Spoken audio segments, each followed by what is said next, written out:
আসসালামু আলাইকুম। ষষ্ঠ শ্রেণীর প্রিয় শিক্ষার্থীরা কেমন আছো? সবাই আশা করি অনেক ভালো আছো। ষষ্ঠ শ্রেণীর ষান্মাসিক মূল্যায়ন 2024, বিষয় গণিত।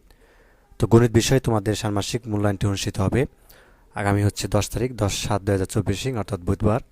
তো নমুনা প্রশ্ন উত্তর, ঠিক আছে? যে প্রশ্ন একই সাথে নমুনা উত্তরগুলো দিচ্ছি, এখান থেকে তোমাদের ইনশাল্লাহ থাকবে পরীক্ষার মধ্যে। তো ষান্মাসিক মূল্যায়নে গণিত বিষয়ে আসলে কী টাইপের প্রশ্ন আসে বা কি আসে মূলত। তো গত বছর যেহেতু পরীক্ষা দিয়েছিল, এই প্রশ্নগুলো আমরা কিন্তু অ্যানালাইসিস করেছি এবং দেখেছি কী টাইপের প্রশ্ন করে। কাজেই ওই টাইপের প্রশ্ন আমরা রেখেছি, ঠিক আছে? প্রথমে রেখেছি একটা একক কাজ।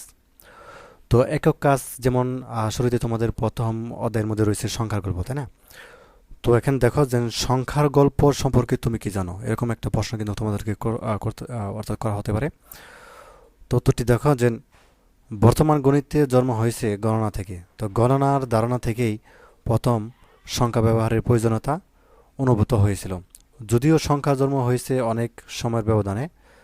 তো প্রাচীন প্রস্তর যুগে মানুষ যখন গুহায় বসবাস করত, তখনও 1-2 পর্যন্ত গণনা চালু ছিল বলে ধারণা করা যায় হয়। তখন পারিবারিক বা সামাজিক জীবন ভালো করে শুরু না হলেও পদার্থের রূপ সম্বন্ধে তারা ওয়াকিহল আচ্ছা ওয়াকিবহাল ছিল। নব্য প্রস্তর যুগে মানুষের খাদ্য আহরণ, উৎপাদন এবং সঞ্চয় করতে শুরু করে।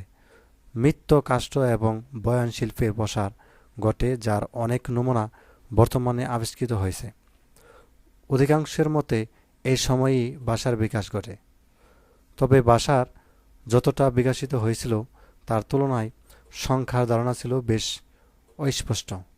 সংখ্যাগুলো সর্বদাই বিভিন্ন বস্তুর সাথে সংশ্লিষ্ট থাকত, যেমন পশুটি, দুটি হাত, এক জোড়া, ঠিক আছে, ফল বা এক হাঁড়ি মাছ, তো অনেক গাছ বা 7টি তারা ইত্যাদি।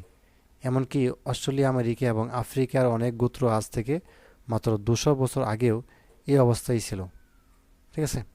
তো যা হোক, এটা তোমাদের সংখ্যার গল্পের ইতিহাস। তো এইভাবেই তুমি লিখে নিতে পারো, ঠিক আছে? তো যদি পরীক্ষার মধ্যে আসে যে সংখ্যার গল্প সম্পর্কে তুমি কি জানো, তো এইভাবে তুমি লিখে নিতে পারো বা বলতে পারো।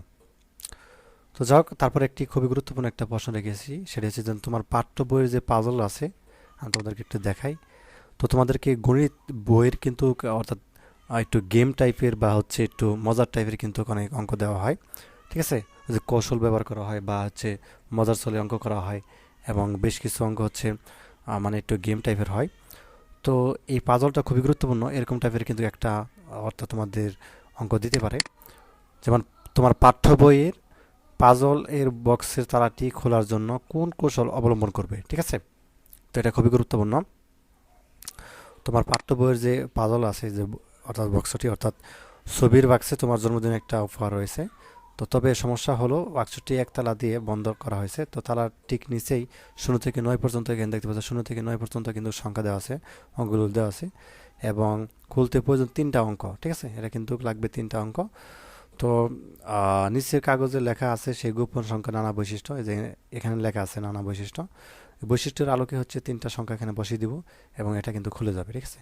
তো এই তালাটা খুলতে বা এই বক্সের অর্থাৎ তালাটি খুলতে আমরা কি কৌশল অবলম্বন করব, তো চলো সেটা আমরা দেখা যাক বা কিভাবে আমরা লিখতে পারি, ঠিক আছে?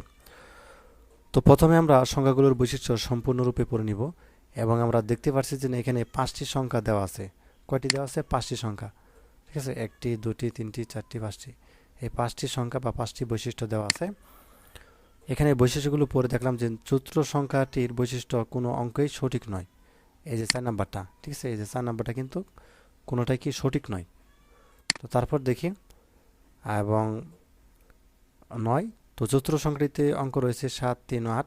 সুতরাং 7, 3, 8 উক্ত গোপন সংখ্যা নয়, তাহলে 5টি সংখ্যার যেখানে 7, 3, 8 আছে তা কেটে দিব, ঠিক আছে? এই 7, 3, 8 যেখানে যেখানে আছে সব জায়গায় আমরা কি করব? কেটে দিব। এখানে 7 রয়েছে, এটা কেটে দিব, এবং যেখানে 3 রয়েছে সেটা কেটে দিব। 7, 3, 8, যেখানে 8 রয়েছে, এখানে 8 রয়েছে, এটি কেটে দিব। তো আমরা এভাবে কেটে দিব। তারপরে কি করব? তারপরে তো বাকি রইল শূন্য, কিন্তু তার সংখ্যা ভুল স্থানে আছে। শূন্যটা কি আছে? ভুল স্থানে আছে। এখন আমরা দেখব যে তৃতীয় সংখ্যা, তো সেখানে দেখতে পাচ্ছি যে দুটি সংখ্যা সঠিক, এবং সেখান থেকে শূন্য সঠিক অঙ্ক, কিন্তু তা ভুল স্থানে আছে। তাহলে শূন্য শতকের স্থানে বসবে, ঠিক আছে, একক দশক শতকের স্থানে বসবে, যেমনটা একক দশক শতক মানে এই পাশে বসবে। শূন্যটা কি আছে, একটি অঙ্ক সঠিক কিন্তু অঙ্কটি ভুল স্থানে আছে। আমরা তো 7 এবং 8 তো কেটে দিলাম, তাই না? এটা কি এককের জায়গায় আছে না, তার মানে আমরা যদি শতকের স্থানে দিই তাহলে কিন্তু সঠিক স্থানে থাকবে। তো এটা হচ্ছে আমাদেরকে কি করতে হবে, শতকের স্থানে এখানে শূন্যটা আমরা বসিয়ে দিলাম। তো তারপর দেখো কিভাবে করি। তো তারপর হচ্ছে আমরা কি করব, সঠিক কিন্তু তা ভুল স্থানে আছে, শূন্য শতকের বসবে, কারণ পঞ্চম সংখ্যার মধ্যে 0 এককের স্থানে ছিল যা ভুল স্থানে। এখন তৃতীয় সংখ্যা বাকি রইল 2 এবং 6। এখন মনে করি 6 অঙ্কটি সঠিক। এখন প্রথম সংখ্যার বৈশিষ্ট্য পরে দেখি, দেখলাম একটি অঙ্ক সঠিক এবং তার সঠিক স্থানে আছে, কিন্তু 6 শতকের ঘরে রয়েছে, যাহা ইতিমধ্যে শূন্য দ্বারা পূরণ করা হয়েছে। সুতরাং 2 সঠিক অঙ্ক। ঠিক আছে, এই যে 2টা কিন্তু সঠিক অঙ্ক, 2টি অঙ্ক সঠিক কিন্তু অঙ্কগুলো ভুল স্থানে আছে। এই শূন্যটা এই জায়গায় হবে আর 2টা এই জায়গায় হবে, তার মানে 2টা আমরা এখানে বসে দেব। আমাদের হয়ে গেল। তারপর কি করব, তো প্রথম সংখ্যার মধ্যে 6 8 কেটে দেওয়া হলো, তো বাকি রইল 2 যা সঠিক স্থানে। তো একের ঘরে বসবে, বাকি রইল দ্বিতীয় সংখ্যা। তো 6 1 4 যেখানে 6 কেটে দেওয়া হলো, তো দ্বিতীয় সংখ্যার বৈশিষ্ট্য দেওয়া আছে, সঠিক অঙ্কটি ভুল স্থানে আছে। সুতরাং এককের ও শতকের গড় যেহেতু পূরণ করা হয়ে গেছে, সেহেতু কি হবে, দশকের ঘরে বসবে 4। তার মানে আমরা কি বসাবো এখানে, 0, তারপরে 2, তারপরে কি 4। ঠিক আছে, তো এইভাবে হচ্ছে আমরা বসিয়ে দিব, তাহলে কিন্তু আমাদের এটি হয়ে যাবে। তো এই লেখাটুকু তুমি হচ্ছে খাতায় লিখে নিতে পারো।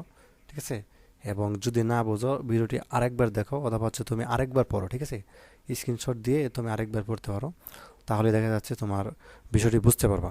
তো এরকমভাবে এটা অবশ্যই একটু মাথায় রাখবা কীভাবে আসলে কৌশলী খেলা হয়। তো যাক, এটি হচ্ছে আমাদের প্রথম যে নমুনা প্রশ্ন উত্তর পর্ব 1। তো আমরা হচ্ছে পরবর্তী অন্য একটা পর্ব দেখব। ধন্যবাদ সবাইকে ভিডিওটি দেখার জন্য। আল্লাহ হাফেজ।